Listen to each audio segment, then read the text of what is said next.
هل تخيلتم يوماً أن تسيروا في مدينة لا تزال تنبض بالحياة كما كانت منذ 1000 عام؟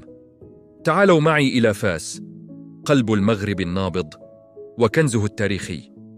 تأسست في القرن الثامن على يد إدريس الأول، وهي ليست مجرد مدينة، بل هي رحلة عبر الزمن.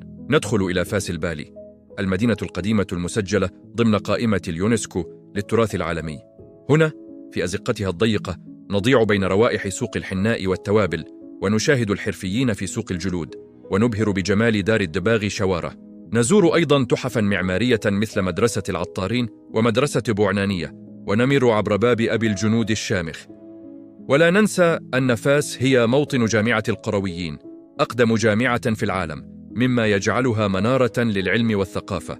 أما المطبخ الفاسي فهو قصة أخرى.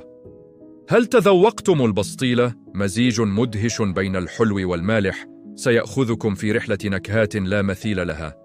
فاس مدينة تجمع الماضي العريق بالحاضر المشرق، مكان لا بد من زيارته. لا تنسوا الاشتراك للمزيد من المغامرات. شكراً لكم.